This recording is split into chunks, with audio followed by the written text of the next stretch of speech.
Hello, good evening to all.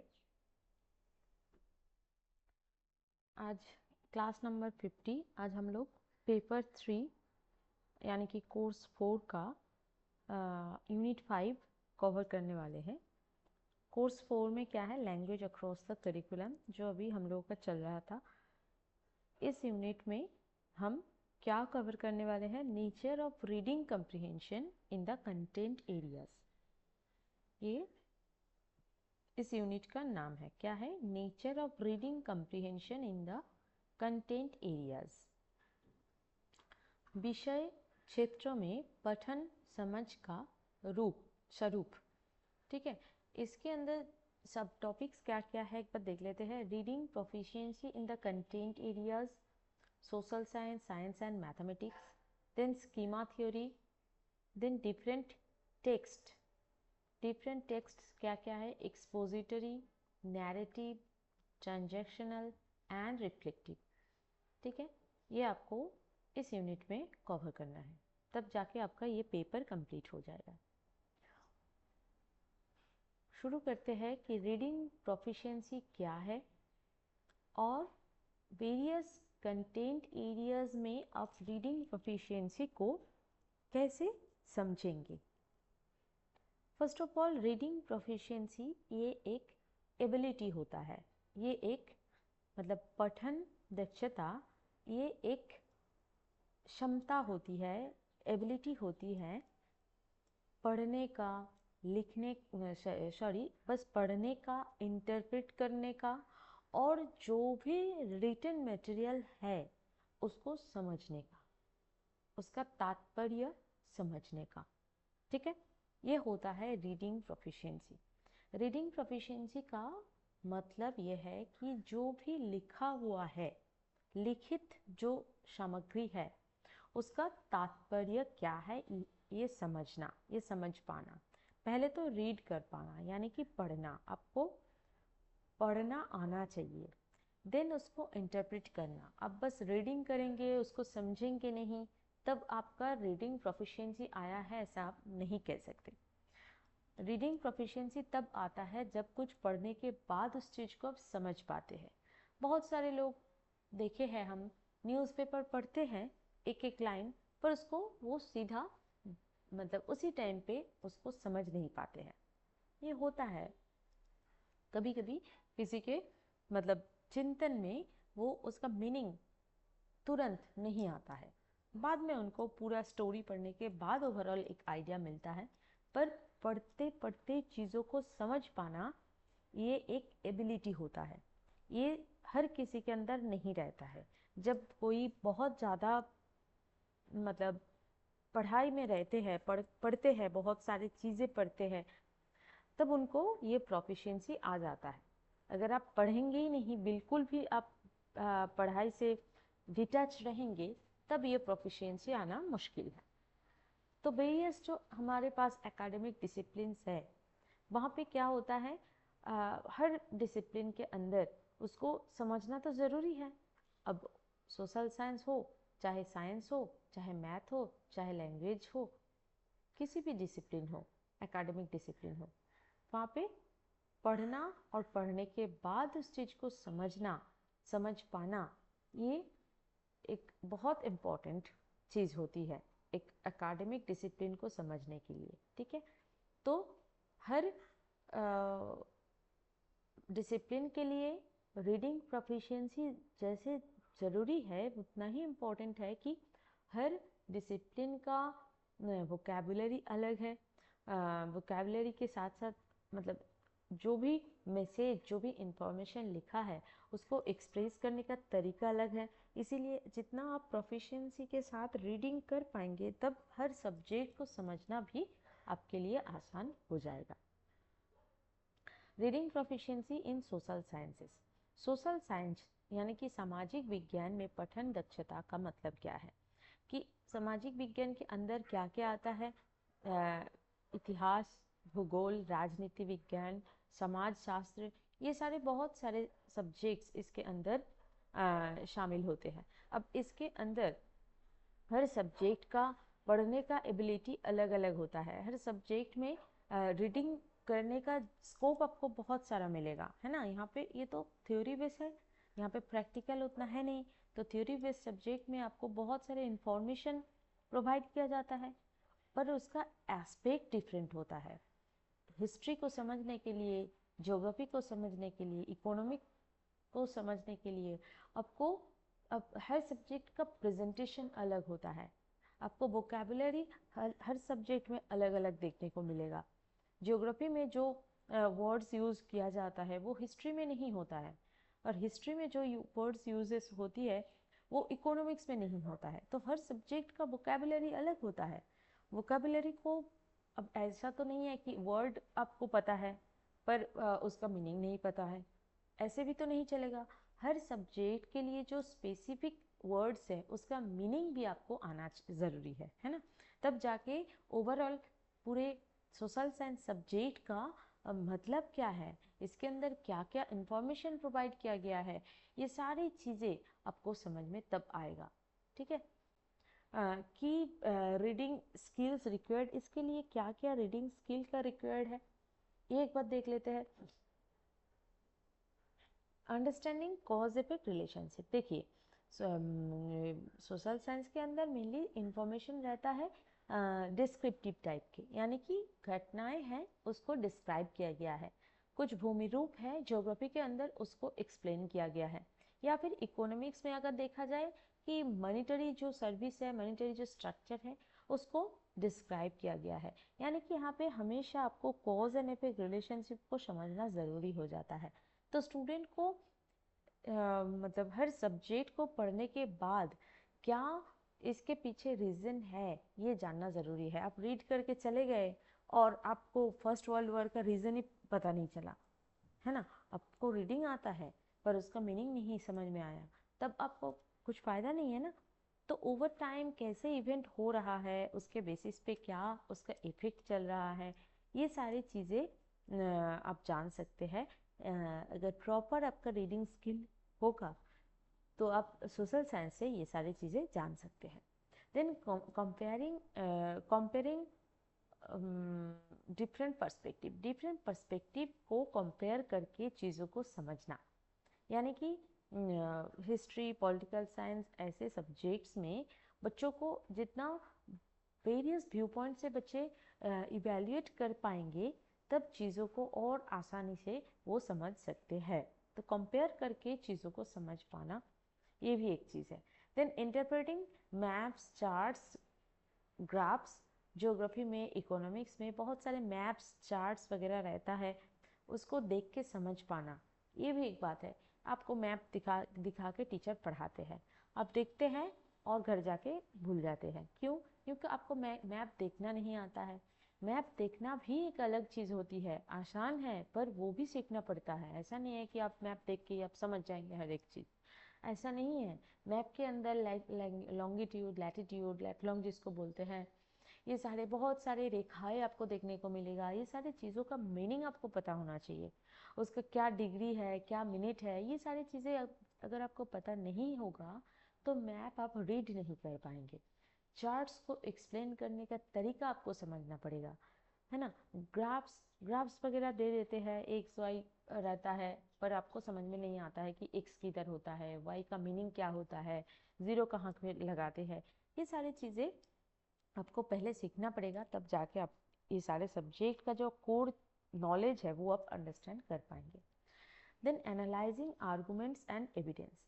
Arguments और evidence जो भी सब्जेक्ट्स में प्रोवाइड किया जाता है उसको क्रिटिकली एनालाइज करने का जो एबिलिटी है ये भी आपके अंदर होना चाहिए। किसी भी चीज़ अगर आप रीड कर लेते हैं और उसको मान लेते हैं तब ऐसा मतलब ये सही नहीं है। आपको किसी भी चीज़ रीड करने के बाद क्यों ऐसा मेंशन किया गया है, बुक के अंदर है फिर भी आपके मन में क्यूरियोसिटी आना ज़रूरी है कि क्यों ऐसा हुआ है, उसको और वेरियस सोर्सेज से उसको चेक करना, क्रिटिकली सोचना उसके ऊपर, ये सारी चीज़ें ज़रूरत है। देन रीडिंग प्रोफिशिएंसी इन साइंसेस। साइंस में रीडिंग प्रोफिशिएंसी का क्या ज़रूरत है? साइंस में क्या रहता है स्पेसिफिकली, मतलब सोशल साइंस का जो टेक्स्ट है वहाँ से साइंस का जो टेक्स्ट है वो थोड़ा डिफ़र करता है। साइंस में जो टेक्निकल वोकेबुलरी है, थ्योरीज है, फॉर्मूलाज है, एक्सपेरिमेंटल रिजल्ट्स है, ये सारी चीज़ें ज़्यादा रहता है। यहाँ पे उतना मतलब डिस्क्राइब नहीं रहता है, चीज़ें थोड़ा थ्योरेटिकल रहता है और फिर प्रैक्टिकल, यानी कि फॉर्मूलाज वगैरह या फिर कुछ एक्सपेरिमेंट किया गया है उसको, उसका मतलब रिजल्ट आपको बताया जाएगा, ये सारी चीज़ें। तो साइंटिफिक रीडिंग यहाँ से सोशल साइंस से इस पॉइंट पे डिफ़र हो जाता है। यहाँ पे क्या रहता है कि बच्चों को इन्फॉर्मेशन जो है, की इन्फॉर्मेशन है, उसको एक्सट्रैक्ट करने का एबिलिटी बच्चों के अंदर होना चाहिए। लॉजिकली कैसे चीज़ें सीक्वेंस में है उसको समझ पाना, फिर प्रॉब्लम सॉल्विंग जो कंसेप्ट प्रोवाइड किया जाता है उसको समझ पाना और उसको सही जगह पे सही अप्लाई करने का एबिलिटी, ये सारे साइंस से हमको सीखने को मिलता है।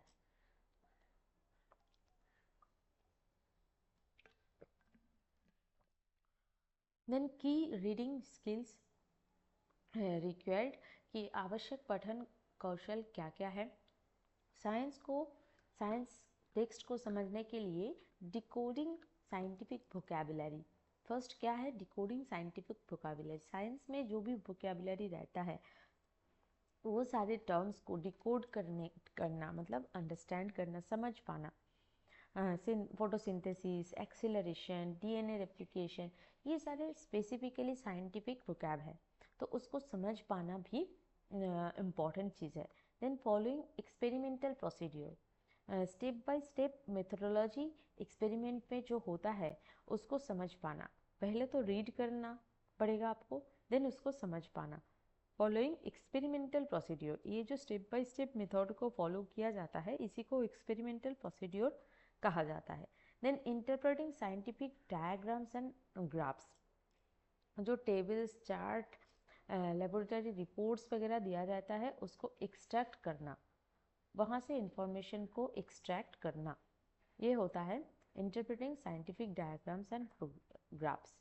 Then connecting theories to real world application, real world में कि कैसे साइंटिफिक कंसेप्ट को एवरीडे लाइफ पे और टेक्नोलॉजी को कैसे अप्लाई किया जाए, ये सारी चीज़ें समझने के लिए आपको रीडिंग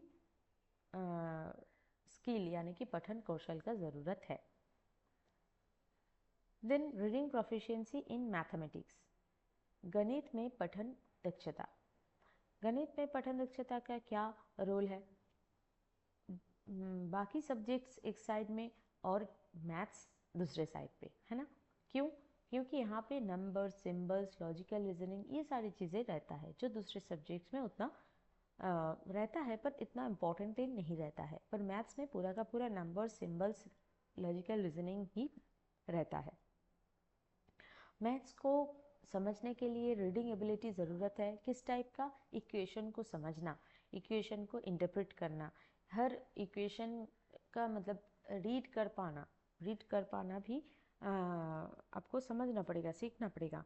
मैथमेटिकल प्रूफ्स जो है उसको समझना, प्रॉब्लम सॉल्विंग जो स्टेप्स है उसको समझ पाना, ये सारी चीज़ें मैथ्स को समझने के लिए ज़रूरी है। देन की रीडिंग स्किल्स रिक्वायर्ड, क्या क्या मतलब स्किल का, रीडिंग स्किल का ज़रूरत है मैथ्स के लिए। Understanding mathematical symbols and notation,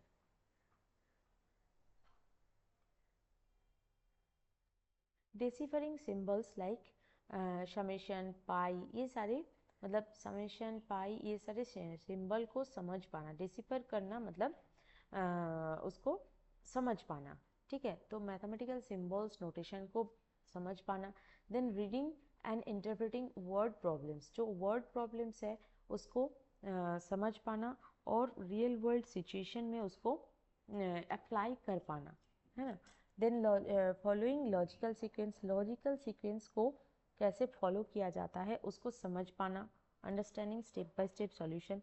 then recognising pattern and relationship, जो नंबर का पैटर्न, फॉर्मूला का पैटर्न प्रोवाइड किया जाता है उसको समझ पाना, है ना। ये होता है रीडिंग स्किल मैथ्स के लिए, right. Then schema theory,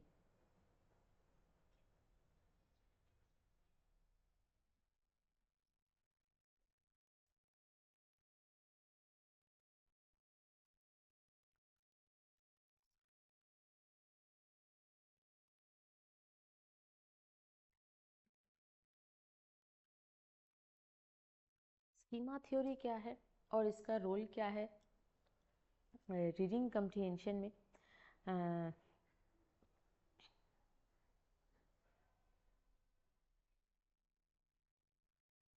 reading comprehension क्या है? ये एक मेंटल प्रोसेस है, कॉग्निटिव प्रोसेस है, ब्रेन के द्वारा ये एग्जीक्यूट किया जाता है। इसके लिए किस चीज़ का रिक्वायर है कि पहले से आपको कुछ नॉलेज रहे, इंफॉर्मेशन रहे, और फिर उसको आप एक फ्रेमवर्क दे कि आप एप्पल का पिक्चर देखे हैं, ये आपके दिमाग में पहले से था, और फिर रियलिटी में आप जब एप्पल देखते हैं तब आपके ब्रेन में एप्पल के पिक्चर के साथ एप्पल रियलिटी में जैसे होते हैं और एप्पल खाने के बाद जैसे आपको महसूस होता है, ये तीनों चीज़ें आपके मन में बैठ जाता है। ठीक है, यही होता है स्कीमा थ्योरी। स्कीमा का मतलब होता है कि बिल्डिंग ब्लॉक यानी कि छोटे छोटे टुकड़े इंफॉर्मेशन का, जो हमारे दिमाग में एक स्ट्रक्चर को बनाने में हेल्प करता है। स्ट्रक्चर यानी कि एक पर्टिकुलर ऑब्जेक्ट को हमारे ब्रेन में जगह देने के लिए, प्लेस देने के लिए जो स्ट्रक्चर हर एक ऑब्जेक्ट के लिए हमारे ब्रेन में रहता है, उसी को स्कीमा बोला जाता है। ये जो कंसेप्ट है, ये इसी को साइकोलॉजिस्ट जीन पियाजे ने इंट्रोड्यूस किए थे। ठीक है, तो ये स्कीमा क्या है? जो रीडर्स है ना, उनको हेल्प करते हैं टेक्स्ट को रीड करने के बाद समझने के लिए, और समझने के बाद उसको स्टोर करने के लिए। तो इसीलिए स्कीमा का जो थ्योरी है वो रीडिंग के लिए, रीडिंग कम्प्रीहेंशन में एक बहुत बड़ा रोल प्ले करता है। कंटेंट एरिया रीडिंग यानी कि हर सब्जेक्ट, सोशल साइंस, मैथमेटिक्स, हर सब्जेक्ट के लिए अलग अलग स्कीमा एक्टिवेट होता है। सब्जेक्ट स्पेसिफिक जब टेक्स्ट आपको दिखाई देगा, वहाँ पे अलग अलग स्कीमा एक्टिवेट होगा। रीडर्स का काम क्या है कि प्रायर नॉलेज जो भी है एक पर्टिकुलर वर्ड को लेके, उसको वो प्रायर नॉलेज के बेसिस पे कम्प्लेक्स कंसेप्ट को वो डिकोड करते हैं, समझते हैं, फिर पैटर्न को रिकॉग्नाइज करते हैं कि अच्छा, एप्पल हम पिक्चर में रेड कलर का देखे थे, रियलिटी में भी रेड कलर का है। अच्छा, मतलब सारे एप्पल क्या होता है? रेड कलर का होता है। पर जब बाद में आपको ये भी इंफॉर्मेशन मिलेगा अच्छा एप्पल ग्रीन कलर का भी होता है, तब एप्पल ग्रीन है, ये जो इंफॉर्मेशन आपको न्यूली मिला है वो आपके प्रीवियस जो नॉलेज है उसके साथ जाके वहाँ पे स्टोर हो जाएगा। तो इस टाइप से स्कीमा काम करते हैं ब्रेन के अंदर। ठीक है, हर एकेडमिक टेक्स्ट को समझने के लिए स्कीमा का ज़रूरत है, क्योंकि आपको चीज़ें पढ़ना है, समझना है, फिर याद भी रखना है। तो ये तीनों काम स्कीमा है हमारे मन में, हमारे दिमाग में, तभी पॉसिबल होता है, ऐसा कहना है जीन पियाजे का। ठीक है, then understanding schema in reading comprehension. Schemas are cognitive structure. देखिए, कॉग्निटिव स्ट्रक्चर है जो नॉलेज को स्टोर करते हैं और ऑर्गेनाइज करते हैं, acting as a framework for understanding information. ये एक फ्रेमवर्क के जैसे काम करते हैं जो हमारे मन में, हमारे दिमाग में रहता है। ठीक है, जब एक रीडर क्या करते हैं, एक टेक्स्ट को पढ़ते हैं, तब एग्जिस्टिंग स्कीमा एक्टिवेट हो जाता है, और वो नया जो कंटेंट है उसको लेने के लिए वो अलाउ करते हैं कि हाँ, अब आपको रेड एप्पल पता था, अब ग्रीन एप्पल आप देखे हैं, तो ये इंफॉर्मेशन हम रख लेते हैं, है ना। फॉर एग्जाम्पल देखिए, यहाँ पे एक एग्जाम्पल मैंने मेंशन की कि when a student reads about climate change के बारे में बच्चे पढ़े हैं। क्लाइमेट चेंज कौन सा टॉपिक से बिलोंग करता है, कौन सा सब्जेक्ट से? ज्योग्राफी से। क्लाइमेट चेंज के बारे में बच्चों को पढ़ाया गया है। Their understanding will be influenced by pre-existing knowledge about weather pattern. पहले क्या वेदर पैटर्न था, पॉल्यूशन कैसा था, इन्वायरमेंटल पॉलिसीज क्या क्या था, ये सारे जो कंसेप्ट पहले वो उसको पता था, वो इन्फ्लुएंस करेगा क्लाइमेट चेंज जो अभी बच्चे पढ़ रहे हैं उस टॉपिक को समझने के लिए। ठीक है, अब जब बच्चे क्लाइमेट चेंज के बारे में पढ़ेंगे तब उसका जो एग्जिस्टिंग स्कीमा है वो एक्टिवेट हो जाएगा। अब जब एक्टिवेट नहीं होगा तब उसको चीज़ों को समझने में, कंटेंट को प्रॉब्लम अराइज होगा। स्कीमा फंक्शन कैसे होता है कंटेंट एरिया रीडिंग में? Background knowledge, it helps readers grasp new concepts based on previously acquired information. पहले जो इन्फॉर्मेशन मिल चुका है उसके बेसिस पे नया जो इन्फॉर्मेशन है उसको लेने में मदद करता है स्कीमा। ठीक है, फिर कॉग्निटिव स्ट्रक्चर, ये इंफॉर्मेशन को ब्रेन के अंदर ऑर्गेनाइज करना, प्रोसेस करना, इंटरप्रेट करने में मदद करता है, इसीलिए ये एक एड की तरह काम करता है। देन स्कैफोल्डिंग फॉर लर्निंग, सीखने के लिए जो मदद, जो हेल्प, जो सपोर्ट हमारे ब्रेन से मिलता है वही है स्कीमा। ठीक है, फिर आगे types of schemas in reading comprehension क्या क्या है? लिंग्विस्टिक स्कीमा, लिंग्विस्टिक स्कीमा यानी कि सब्जेक्ट में जो टेक्स्ट यूज होता है, वोकैबुलरी यूज होता है, जो स्ट्रक्चर से लिखा जाता है उसको समझ पाना। Then content schema, subject specific knowledge को जब हम इंटरप्रेट करते हैं तब ये काम आता है। देन फॉर्मल स्कीमा, जब डिफरेंट टेक्स्ट स्ट्रक्चर के बारे में हम जानते हैं उसको फॉर्मल स्कीमा बोला जाता है।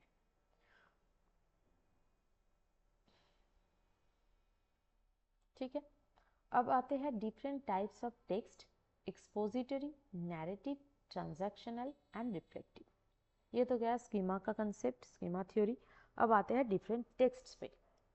अब रीडिंग कम्प्रिहेंशन में वेरियस टाइप्स ऑफ टेक्स्ट रहता है, वो अलग अलग पर्पस को वो सर्व करते हैं, किसी ने स्पेसिफिक स्ट्रक्चर को फॉलो करते हैं। ठीक है, इस टाइप से होता है। यहाँ पे 4 मेजर टाइप्स ऑफ टेक्स्ट क्या क्या है? एक्सपोजिटरी टेक्स्ट,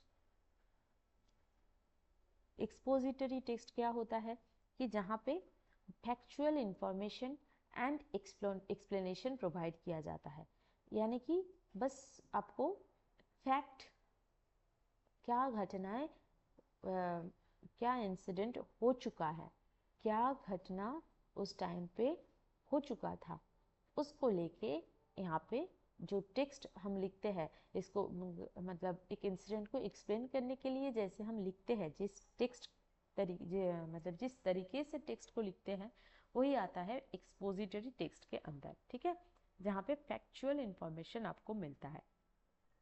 अब ये सही भी हो सकता है, गलत भी हो सकता है। देन नैरेटिव टेक्स्ट, नैरेटिव में क्या रहता है कि जो इंसिडेंट हुआ था उसको बहुत अच्छे से डिस्क्राइब किया जाता है, या फिर कुछ स्टोरी के माध्यम से जब हम एक्सप्लेन करते हैं उसको नैरेटिव टेक्स्ट बोला जाता है। Then transactional text, transactional text में क्या होता है, ये कम्युनिकेशन को फैसिलिटेट करता है, यानी कि इंफॉर्मेशन को कन्वे करते हैं, है ना। देन रिफ्लेक्टिव टेक्स्ट, ये पर्सनल थॉट, इंसाइट, एनालिसिस को एक्सप्रेस करते हैं। चलिए एक के बाद एक हम डिटेल में एक्सपोजिटरी टेक्स्ट, हर तरीके का टेक्स्ट को एक बार इन डिटेल देख लेते हैं। फर्स्ट है एक्सपोजिटरी टेक्स्ट, विवेचनात्मक पाठ। इसका डेफिनेशन क्या है? इसके अंदर इन्फॉर्म करना, एक्सप्लेन करना, डिस्क्राइब करना, ये सारी चीज़ें रहता है। एक पर्टिकुलर सब्जेक्ट है जिसके अंदर हमको इन्फॉर्मेशन मिलता है, एक्सप्लेनेशन मिलता है, डिस्क्राइब करना मिलता है, वो एक्सपोजिटरी टेक्स्ट के अंदर आता है। यहाँ पे फैक्चुअल इन्फॉर्मेशन, डेफिनेशन, एक्सप्लेनेशन, कुछ पर्सनल ओपिनियन और इमोशन इसके अंदर नहीं रहता है, इस चीज़ को याद रखिएगा। यहाँ पे आपको इन्फॉर्मेशन मिलेगा, डेफिनेशन मिलेगा, एक्सप्लेनेशन मिलेगा, पर कुछ पर्सनल ओपिनियन और इमोशन इसके अंदर नहीं आता है। इसका कैरेक्टरिस्टिक्स क्या है एक बार देख लेते हैं। यहाँ पे मेनली फैक्ट, डेटा और रिसर्च रहता है। ऑर्गेनाइज्ड लॉजिकली, ये लॉजिकली इसको ऑर्गेनाइज किया जाता है। यहाँ पे हेडिंग, सब हेडिंग, बुलेट पॉइंट, ये सारी चीज़ें रहता है। ये इसके अंदर एक्सप्लेनेशन इंक्लूड किया जाता है। जैसे कि मतलब एक्सप्लेनेशन, किसी एक इंसिडेंट हुआ है उसको एक्सप्लेन करना है, पर ओपिनियन एड ऑन नहीं होगा। एग्जाम्पल्स, समटाइम्स डायग्राम्स और ग्राफ्स, ठीक है। Then text book, encyclopedia, newspaper, academic articles में इस टाइप का टेक्स्ट हमको देखने को मिलता है, ठीक है।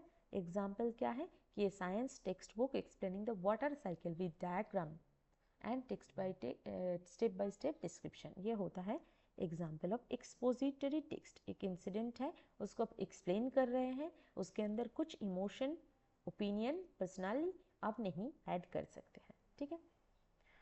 उसके बाद है नैरेटिव टेक्स्ट। नैरेटिव टेक्स्ट किसको बोला जाता है? वर्णनात्मक पाठ किसको बोला जाता है? जहाँ पे इवेंट को डिस्क्राइब किया जाता है एक स्टोरी के माध्यम से, और रियल और फिक्शनल भी हो सकता है। रियल इंसिडेंट भी हो सकता है और फिक्शनल भी हो सकता है। यहाँ पे रीडर कैरेक्टर्स, प्लॉट, सेटिंग को वो क्रिएट करते हैं, है ना। जो रीडर है वो कैरेक्टर्स, प्लॉट, सेटिंग को क्रिएट करते हैं। कैरेक्टरिस्टिक्स क्या है कि इसका एक क्लियर बिगिनिंग रहेगा, मिडिल रहेगा और एंड रहेगा। स्टोरी में जैसे हम देखते हैं इंट्रोडक्शन है, मेन बॉडी है, देन कंक्लूजन है, इस टाइप का इसका एक मतलब डिस्टिंक्ट और क्लियर बिगिनिंग, मिडिल और एंड रहेगा। इसके अंदर character, setting, plot, conflict, resolution, ये सारी चीज़ें रहेगा। स्टोरी जैसे है तो ये सारी चीज़ें रह सकता है। Often written in a chronological order. Chronological order का मतलब समय के अनुसार एक्सप्लेन करना। Then found in novels, short stories, biographies, historical events, ये सारे novel, short stories, biographies, historical accounts पे ऐसे नैरेटिव टेक्स्ट यूज किया जाता है।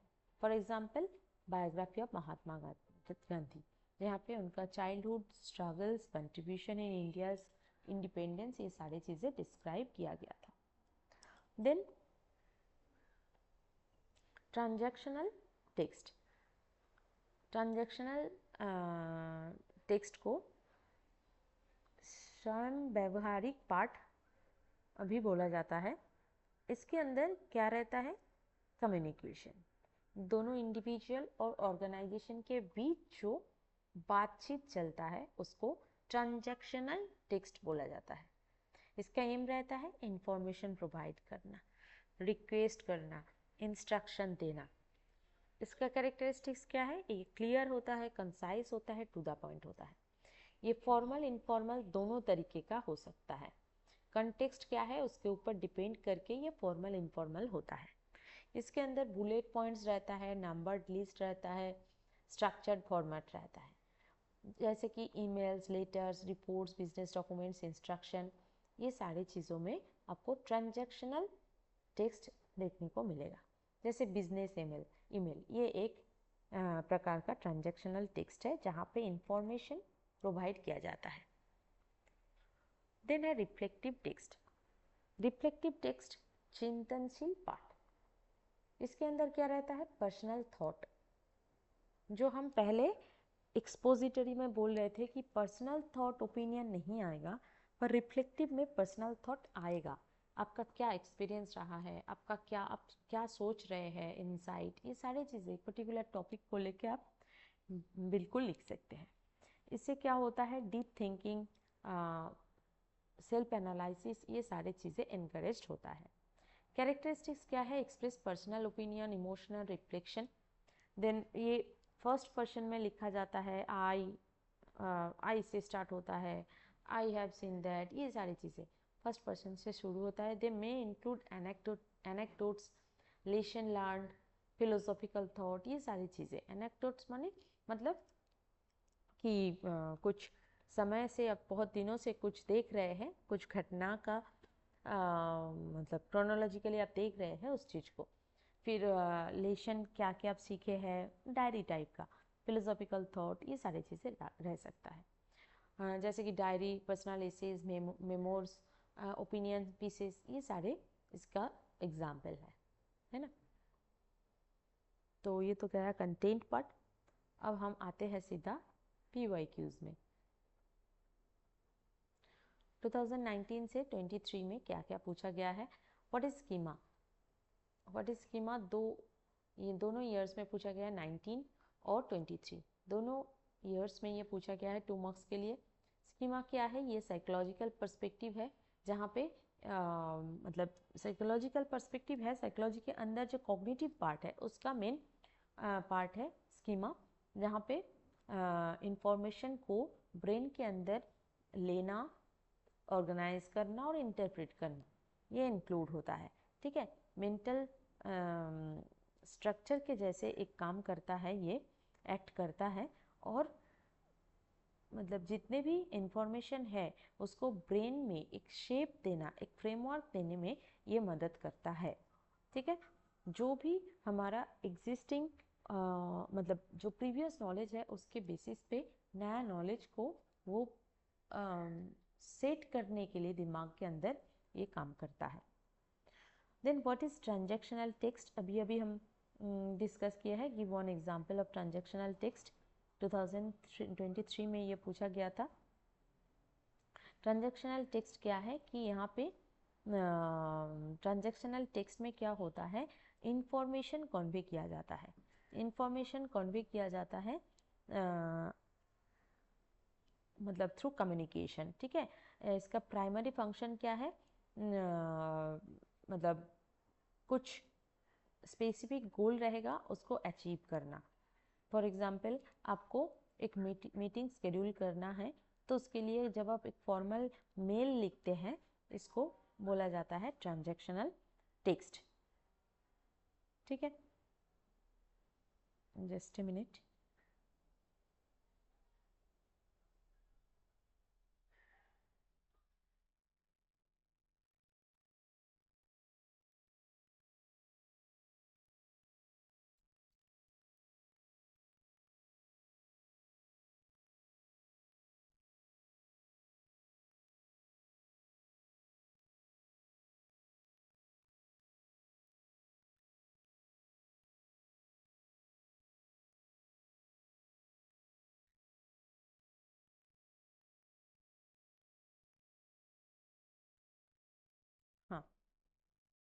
हाँ, तो एग्जाम्पल क्या है, जैसे कि यहाँ पे एक एग्जाम्पल मैंने दिया है ट्रांजैक्शनल टेक्स्ट का।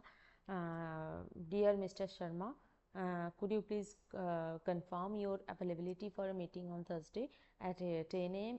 Looking forward to your response. Sincerely, Ravi Kumar. इस टाइप का टेक्स्ट को ट्रांजैक्शनल टेक्स्ट बोला जाता है। एग्जाम्पल अगर पूछा जाएगा तो आप इस तरीके से दे सकते हैं। Then write the features of narrative text. Give one example of narrative text. Narrative text क्या है? 5 मार्क्स के लिए पूछा गया है, दोनों ईयर्स में पूछा गया है, 2021 एंड 2023। ठीक है, नैरेटिव टेक्स्ट क्या है? जहाँ पे एक स्टोरी के जैसे माध्यम से हम एक इवेंट को, स्टोरी के माध्यम से इवेंट को हम एक्सप्लेन करते हैं। यहाँ पे कुछ क्लियर स्ट्रक्चर रहता है। टिपिकली आप इसको बिगिनिंग, मिडिल, एंड के माध्यम से एक्सप्लेन कर सकते हैं। इसका फीचर्स क्या है? इसके अंदर कुछ कैरेक्टर्स रहेगा, सेटिंग रहेगा, प्लॉट, कॉन्फ्लिक्ट, रिजोल्यूशन, ये सारी चीज़ें रह सकता है। ये पास्ट टेंस में आप लिख सकते हैं, डिस्क्रिप्टिव लैंग्वेज यूज़ कर सकते हैं। फिक्शनल, नॉन फिक्शनल, किसी भी तरीके का ये हो सकता है। इसका गोल क्या है? एंटरटेन करना, इंफॉर्मेशन प्रोवाइड करना, या फिर एक लेसन को पढ़ाना। तो मतलब एक स्टोरी के माध्यम से कैरेक्टर को एक मतलब एक इवेंट को डेवलप करना। एग्जाम्पल क्या है? एग्जाम्पल एक मैंने यहाँ पे दिया है कि once upon a time in a small village there lived a young girl named Meera. She dreamed of becoming a doctor, but faced many challenges. With hard work and determination, she studied day and night, overcoming obstacles. Eventually, Meera became the first doctor in her village, helping many people. तो यहाँ पे भी मैं इसको हिंदी में भी दे दी हूँ। एक छोटे से गांव में मीरा नाम की एक लड़की रहती थी। वो डॉक्टर बनने का सपना देखती थी, लेकिन उसे कई चुनौतियों का सामना करना पड़ा। कड़ी मेहनत और संकल्प के साथ उसने दिन रात अध्ययन किया और बाधाओं को पार किया। अंत में क्या हुआ, मीरा अब अपने गांव की पहली डॉक्टर बन गई और कई लोगों की उन्होंने मदद की। तो इस तरीके का अब स्टोरी जैसे इसका एग्जाम्पल आप लिख सकते हैं। Sorry. Then what is meant by expository text? 2 marks के लिए दोनों ईयर्स में पूछा गया था, 2020 में और 22 में।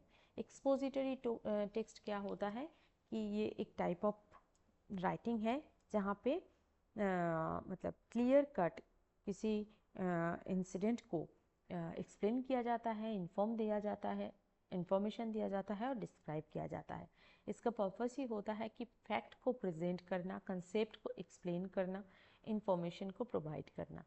जैसे टेक्स्ट बुक में होता है, आर्टिकल्स, रिपोर्ट्स में होता है, क्लैरिटी रहता है और ऑब्जेक्टिविटी रहता है। यहाँ पे कुछ पर्सनल ओपिनियन, इमोशन ऐड नहीं होता है, ठीक है। Then mention the important role of a teacher in schema formation.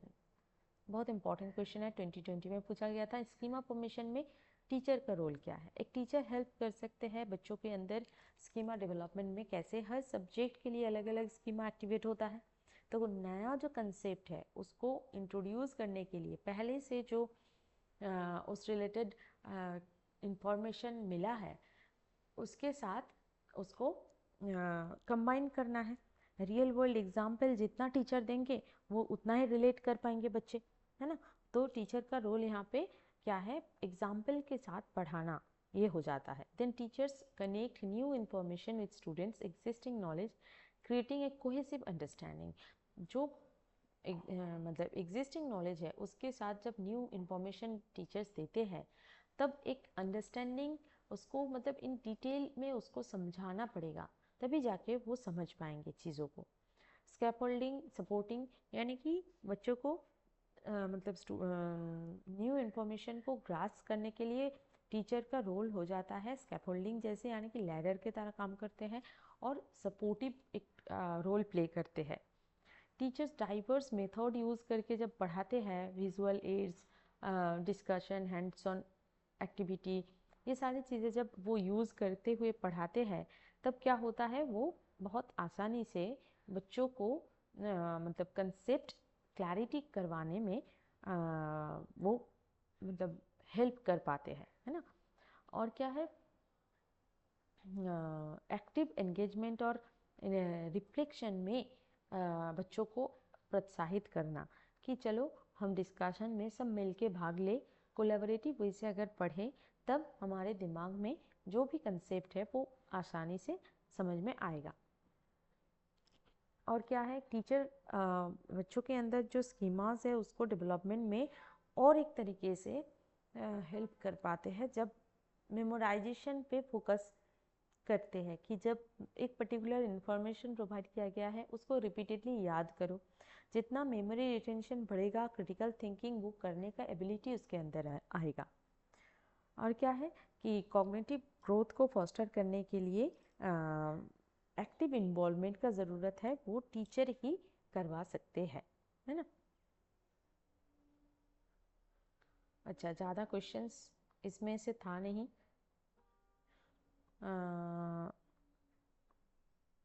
इस यूनिट के साथ साथ आपका जो ये जो पूरा पेपर है लैंग्वेज अक्रॉस द करिकुलम, ये पूरा कवर हो जाता है, ठीक है।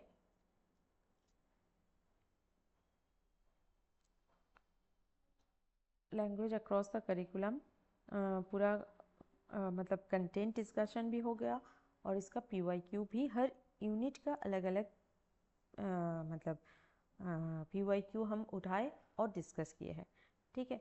अब नेक्स्ट डे हम जो पढ़ने वाले हैं वो है कोर्स 5 यानी कि अंडरस्टैंडिंग डिसिप्लिन एंड सब्जेक्ट्स। यहाँ पे आपको अलग अलग सब्जेक्ट्स एक यूनिट के अंदर कवर करना पड़ेगा, ठीक है। देन है EPC 1, ये एक छोटा सा यूनिट मतलब पेपर है, वो भी हो जाएगा। नेक्स्ट डे से हम अंडरस्टैंडिंग डिसिप्लिन एंड सब्जेक्ट्स इसको स्टार्ट करेंगे।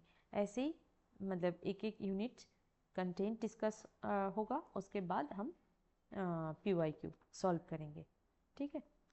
देखिए क्लास ज़्यादा लेंदी तो नहीं हो रहा है क्योंकि कंटेंट भी रिपीट हो रहा है और पीवाईक्यू भी रिपीटेशन में आ रहा है, इसीलिए क्लास ज़्यादा लेंदी नहीं हो रहा है। कोई बात नहीं, एक क्लास के अंदर एक एक यूनिट आपको कंटेंट के साथ पीवाईक्यू मिल जा रहा है। एग्ज़ाम से पहले ये बहुत काम आएगा। एग्ज़ाम से पहले अगर आपको किसी भी एक चीज़ में एक कंटेंट को आपको पढ़ना है, रिवाइज करना है, सीधा एक वीडियो आप देख लेंगे, आपको वो यूनिट प्रिपेयर हो जाएगा, है ना। ठीक है, क्लास को यहीं पे एंड करते हैं। नेक्स्ट डे हम लोग अंडरस्टैंडिंग डिसिप्लिन एंड सब्जेक्ट का जो फर्स्ट यूनिट है, that is discipline and subject, इसको लेके आएंगे। ठीक है, चलिए क्लास को यहीं पे एंड करते हैं। Bye, good night to all.